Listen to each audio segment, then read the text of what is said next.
माझं नाव नितीन आहे. काही दिवसांपूर्वी मी नोकरीसाठी जयपूर शहरात आलो होतो. माझ्यासाठी हे शहर नवीन तर होतंच, पण खूप विचित्रही होतं. कारण इथलं वातावरण अगदी मोकळं होतं. माझं बालपण महाराष्ट्रातील एका खेडेगावात गेलं होतं. तिथल्या वातावरणात आणि इथल्या वातावरणात अगदी जमीन आसमानचा फरक होता. गावाकडे मी माझ्या कुटुंबासोबत राहत होतो, तर इथे मी बॅचलर होतो. शिक्षण पूर्ण करून शहरातच नोकरी करायचं ठरवलं होतं. कारण गाव सोडून दुसऱ्या शहरात काम करण्याची ही एक वेगळीच मजा असते. नोकरी जॉईन करून मला फक्त 5 महिने झाले होते आणि मी इथे एक छोटीशी खोली भाड्याने घेऊन राहत होतो. कारण माझी कंपनी मला इतक्या लवकर फ्लॅट देऊ शकत नव्हती. त्यामुळे मी ही खोली एका कॉलनीत भाड्याने घेतली होती. सकाळी 8 वाजता मला ऑफिसला जावं लागायचे आणि संध्याकाळी 5 वाजेपर्यंत मी घरी पोचायचो. या कॉलनीमध्ये माझे काही मित्र झाले होते. त्यापैकी माझ्या एका मित्राचे घर माझ्या खोलीपासून अगदी जवळच होते. तो विवाहित होता आणि आपल्या बायको मुलांसोबत इथे राहत होता. माझ्यासारख्या तोही गावाकडून आला होता. माझ्यासोबत तो आमच्या कंपनीत जॉब करत होता. मी खेड्यातून असल्यामुळे माझ्या आईवडिलांचे विचार होते की आता त्यांचा मुलगा शहरात नोकरी करत आहे आणि आता आपण त्याचे लवकर लग्न लावून देऊया. पण मला आत्ताच लग्न करायचे नव्हते. प्रथम मला सेटल व्हायचे होते. मी ज्या कॉलनीत राहत होतो त्या कॉलनीत एक मुलगी होती जी खूप सुंदर होती. तिला पाहताच मी तिच्या प्रेमात पडलो होतो. मला ती खूप आवडली होती. तिचे नाव प्रियंका होते. मी ठरवले होते की मी तिला मिळवल्याशिवाय राहणार नाही. तिच्या नावाशिवाय मला तिच्याबद्दल आणखीन काही जास्त माहीत नव्हते. पण नंतर कॉलनीत राहणाऱ्या मला माझ्या एका मित्राकडून तिची चांगल्यापैकी माहिती मिळाली. या कॉलनीतील एका फ्लॅटमध्ये ती तिच्या आईसोबत राहत होती. मी पहिल्यांदा तिला कॉलनीमध्ये एका दुकानात काहीतरी खरेदी करताना पाहिले होते. जयपूरसारख्या शहरात मला माझ्या क्षमतेनुसार खूप चांगली नोकरी मिळाली होती आणि माझा पगारही खूप चांगला होता. त्यामुळे मी माझा आणि माझ्या कुटुंबाचा खर्च सहज भागवू शकत होतो. माझ्या पगारातले काही पैसे मी दर महिन्याला घरी पाठवायचो आणि काही मी स्वतःच्या खर्चासाठी ठेवायचो. मला एक लहान बहीण होती. गावातच राहून ती तिचे शिक्षण पूर्ण करत होती. ती लहान असल्यामुळे आम्हाला तिच्या लग्नाचीच कसलीच चिंता नव्हती आणि घाई नव्हती. अगोदर लग्न माझेच होणार होते. आमच्या घरात लग्नाबद्दल काही बंधने नव्हते. म्हणजे मी माझ्या आवडीच्या मुलीशी लग्न करू शकत होतो. हळूहळू मी अंजलीशी ओळख वाढवण्याचा प्रयत्न केला. त्यानंतर काही दिवसातच आमची चांगली मैत्री झाली आणि जसा जसा वेळ निघून गेला तसे आमची एक मैत्रीपेक्षाही खोल नाते निर्माण झाले. आमचं खूप चांगलं बॉन्डिंग झालं होतं आणि कदाचित आम्ही एकमेकांवर प्रेमसुद्धा करू लागलो होतो. मला माहीत नव्हते की प्रियंकासुद्धा इतक्या लवकर माझ्या प्रेमात पडेल. आता आम्हा दोघांना लग्न करायचे होते. माझी खूप इच्छा होती की मी लवकरच अंजलीशी लग्न करावे, कारण तिचे दिवस खूप अडचणीत चालले होते. शहरात एका मोठ्या हॉटेलमध्ये ती रिसेप्शनिस्टचे काम करत होती. तिच्या घरात ती आणि तिची आई असे त्या दोघीच राहत होत्या. तिची आई नेहमी आजारी असायची. खरं तर या परिस्थितीत अंजलीला कोणाच्या तरी आधाराची गरज होती आणि मला तिचा आधार व्हायचे होते. प्रियंका फक्त 24 वर्षाची होती. 2 वर्षापूर्वी तिच्या आयुष्यात एक वादळ आले, ज्याचा तिने कधी विचारही केला नव्हता. खरं तर प्रियंका विवाहित होती. तिचे पती एका मोठ्या मालवाहू जहाजामध्ये इलेक्ट्रिशियनचे काम पाहत होते. अनेकदा त्याला बाहेरच्या देशातही जावे लागायचे. महिन्यातून तो 4 दिवस घरी यायचा. त्यानंतर पुन्हा त्याला त्याच्या ड्युटीवर जावे लागायचे. 2 वर्षापूर्वी समुद्रात एक मोठे चक्रीवादळ आले. त्यात त्यांचे जहाज भरकटले. ते जहाज एव्हरग्रेस शिपिंग सर्व्हिस प्रायव्हेट लिमिटेड या कंपनीचे होते. भारतातील मोठमोठ्या कंपन्यांचा विदेशात पोहोचवण्याचे काम या कंपनीचे जहाज करत होते. ज्यावेळी समुद्रात मोठे चक्रीवादळ आले होते त्यावेळी हे जहाज इंडिया ते अमेरिका असा प्रवास करत होते. पण अचानक आलेल्या चक्रीवादळात ते महाकाय जहाज भरकटले. समुद्राने त्या जहाजाला आपल्या कवेत घेतले आणि ते समुद्राच्या तळाशी बुडाले. त्यात अंजलीच्या पतीचाही समावेश होता. हा अपघात झाला तेव्हा त्यांच्या लग्नाला 1 वर्ष उलटले नव्हते. पती गेल्यानंतर सासरच्या लोकांनी तिला खूप त्रास देण्यास सुरुवात केली आणि शेवटी त्यांनी तिला घराबाहेर हाकलून दिले. तेव्हापासून ती तिच्या आजारी आईसोबत राहत होती आणि तिच्या शिक्षणामुळे तिला चांगली नोकरी मिळाली. अंजलीने सांगितले की तिच्या पतीच्या मृत्यूनंतर तिचे सासरचे लोक तिला खूप त्रास देत होते आणि ते खूप लोभी माणसे होते. त्या लोकांनी तिच्या पतीचा इन्शुरन्सचा एक पैसाही तिच्या हाती पडू दिला नाही. शेवटी सासरच्या जाचाला कंटाळून तिने ते घर सोडले. त्यामुळे तिने दुसरे लग्न करण्याचा विचारही केला नाही. तिला वाटायचे की तिचे दुसरे सासरचे लोकही असे निघाले तर, पण माझ्या घरातील सदस्य अजिबात असे नव्हते. असो तसे पण मी इथे काम करायचो, त्यामुळे लग्नानंतर मी माझ्या पत्नीसोबत इथे राहणार होतो आणि मला माझ्या पत्नीमध्ये हवे असलेले सर्व गुण मी प्रियांकामध्ये पाहिले होते. पण जेव्हाही मी तिला भेटायचो तेव्हा ती खूप अस्वस्थ व्हायची आणि ती मला रडत रडत तिच्या परिस्थितीबद्दल सांगायची. पुरुषाची दुर्बलता ही असते की जर त्याने एखाद्या स्त्रीला रडताना पाहिले तर तो निश्चितपणे त्याचे कारण जाणून घेण्याचा प्रयत्न करतो आणि तिला मदत करण्याचा निश्चितपणे प्रयत्न करतो. प्रियांका खूप सुंदर होती. ती म्हणाली की हे जग खूप वाईट आहे. माझे पती हे जग सोडून गेले आहेत. आता मी पूर्णपणे एकटी आहे आणि माझी आई सतत आजारी असते. त्यामुळे तिच्या औषधांचा खर्च भागवण्यासाठी आणि पोटा पाण्यासाठी मला बाहेर कामावर जावे लागते. अनेकदा आम्ही दोघेही बराच वेळ बस स्टॉपवर एकमेकाशी बोलत थांबायचो. आम्ही एकमेकाचे फोन नंबरही घेतले होते. आता जेव्हा जेव्हा आम्हाला मोकळा वेळ मिळायचा तेव्हा आम्ही एकमेकांसोबत कॉलवर बोलायचो. प्रियांका आणि मी हळूहळू एकमेकांच्या खूप जवळ आलो होतो. तिने तिच्या सासरच्या लोकांशी सर्व नाते संपवले होते. तिला तिचे मागचे आयुष्य विसरायचे होते. आज आम्ही संध्याकाळी 6च्या सुमारास एका गार्डनमध्ये बाहेर भेटायचे ठरवले होते. मी तिथे पोचण्याआधीच ती तिथे पोचली होती आणि गार्डनच्या बाहेर माझी वाट बघत बसली होती. बराच वेळ गप्पा मारल्याच्या नंतर ती निघायला उभी राहिली. तेव्हा मी तिला म्हटले की आता अंधार पडला आहे, तू असे एकटीने जाणे योग्य नाही. मला तिकडे जायचं आहे, चल मी तुला सोडतो. यावर ती म्हणाली, थँक्यू, तू मला सोडवायला येण्याची काहीच गरज नाही, कारण मी एकटी नाही आहे. पण प्रियांका, आता तर तू एकटीच आहेस आणि तुझ्यासोबत दुसरे कोणीही नाही. असे बोलल्यावर तिने 2-3 वेळा टाळ्या वाजवल्या. तेव्हा अचानक तिथे एक मोठं काळं कुत्रं तिच्याकडे धावत आलं. मला माहीत होतं की हे कुत्रं तिचंच आहे. तरीही मी तिला विचारलं, हे कुत्रं तुझं आहे का? तर ती म्हणाली, हो, हे माझंच कुत्रं आहे. तुला आवडले का माझं कुत्रं? मी म्हटले, हो, मस्त छान आहे, पण हे खूप डेंजर दिसत आहे. मग तिने मला सांगितले की मालकाला सोडून हे कोणाला पण जाऊ शकते, पण तू काळजी करू नकोस. शेरू खूप चांगला आहे आणि माझा तो सर्व ऐकतो.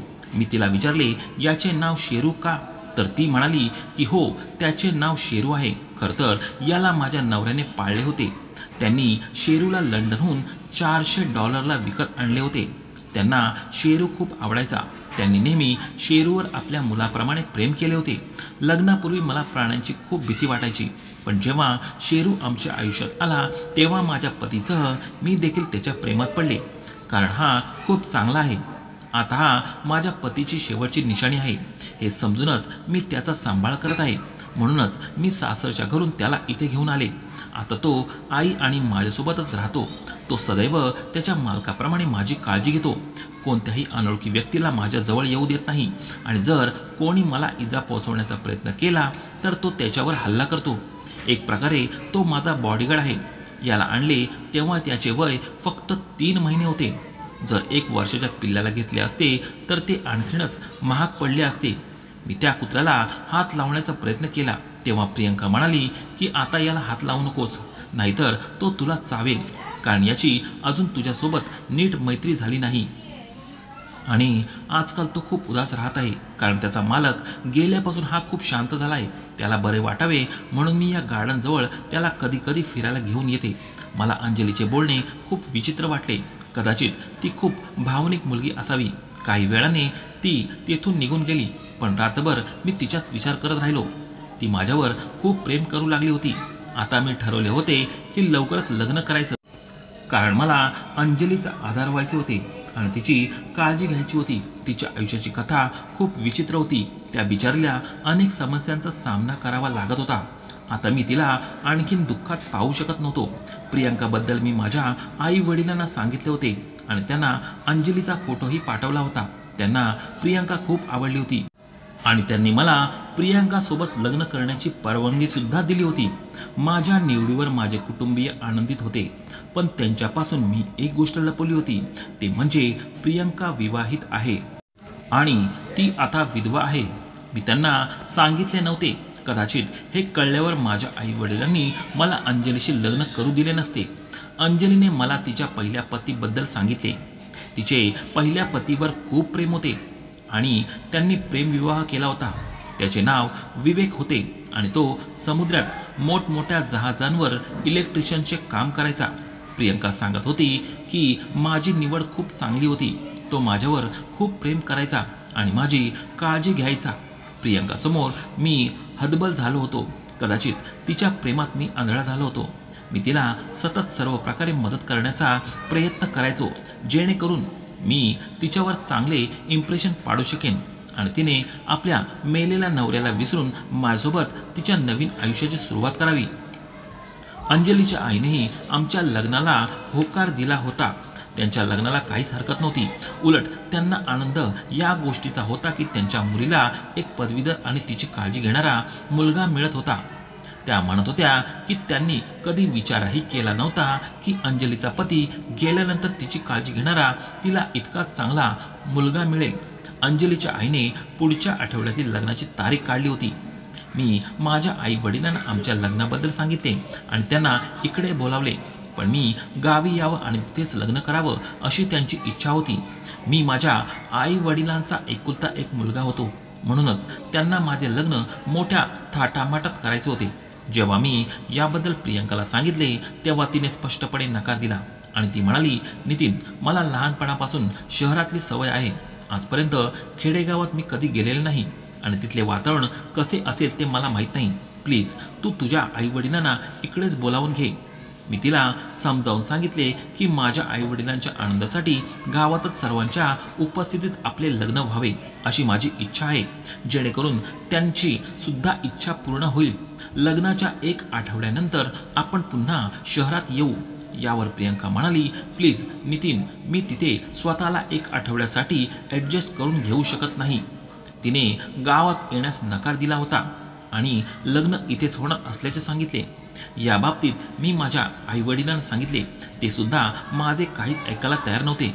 इकडे आड आणि तिकडे विहीर अशी माझी अवस्था झाली होती. मनावर दगड ठेवून मी शहरातच प्रियंकासोबत कोर्ट मॅरेज केलं. त्यामुळे माझे आईवडील माझ्यावर खूप चिडले होते.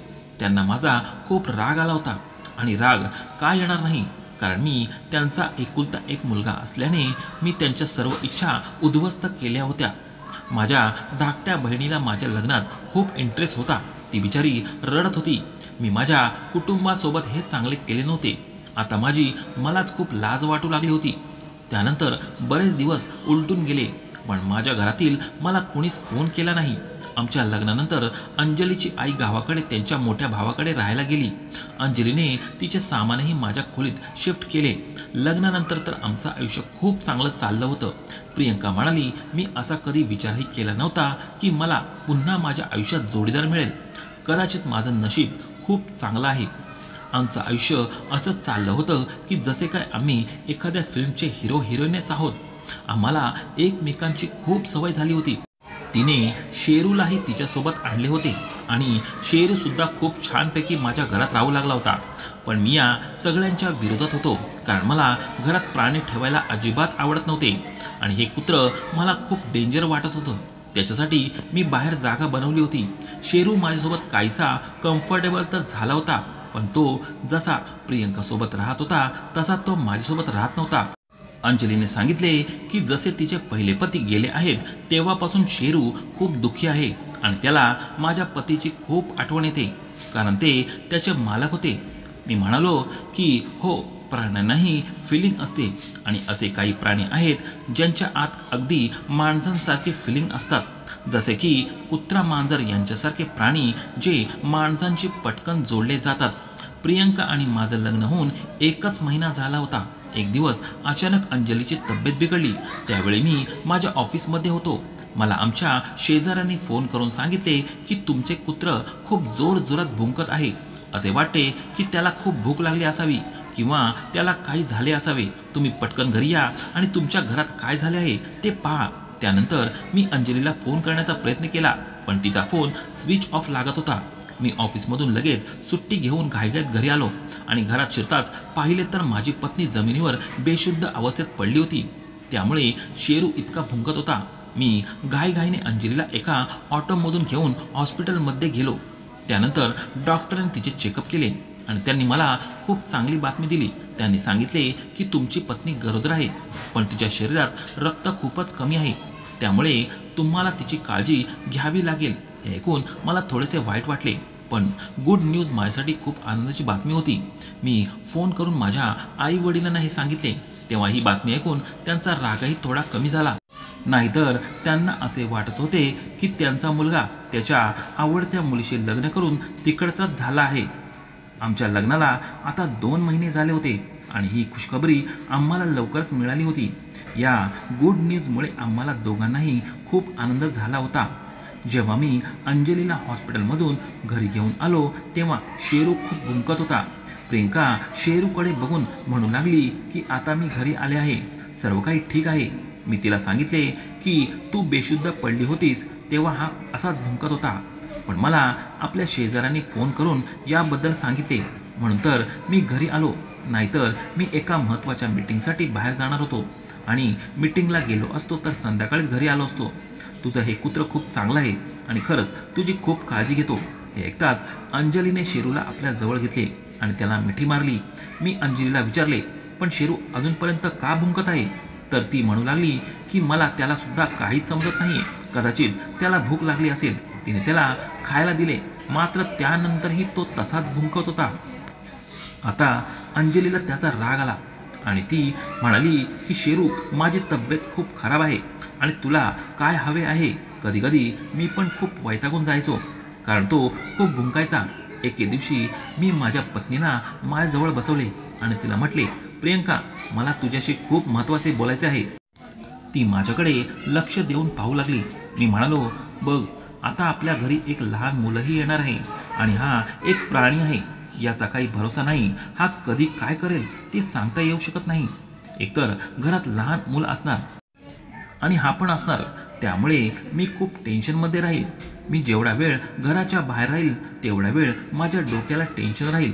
जर तू घराच्या कामात व्यस्त असशील आणि त्याने आपल्या मुलाला काही केले तर? अंजलीने माझ्याकडे पाहिले आणि म्हणाली, नाही नितीन, शेरू तसा अजिबात नाही. तो एक पाळीव कुत्रा आहे, असे तो कधीच करणार नाही. एकदा माझ्या सासरच्या घरी काही पाहुणे आले होते. ते जवळपास 7-8 दिवस आमच्या घरी राहिले होते. त्यांच्यासोबत त्यांची लहान मुलंही होते. त्यावेळी शेरूने त्यांना काहीच केले नाही, उलट तो त्यांच्यासोबत खूप छान खेळायचा. पण प्रियंका, या पाळीव प्राण्यांचा काही भरोसा नसतो आणि हा तुझ्या पोटाकडे बघून सारखा भुंकत असतो. कदाचित तो आधीच आपल्या मुलाचा तिरस्कार करू लागला असेल आणि आता तो त्याचा राग व्यक्त करत आहे. अचानक अंजलीला राग आला. मित्रांनो, याच्या पुढील कथा तुम्हाला ऐकायचे असेल तर नेक्स्ट व्हिडिओमध्ये जरूर पहा. तोपर्यंत व्हिडिओला लाईक करा, तसेच चॅनेलला सबस्क्राईब नक्की करा. धन्यवाद.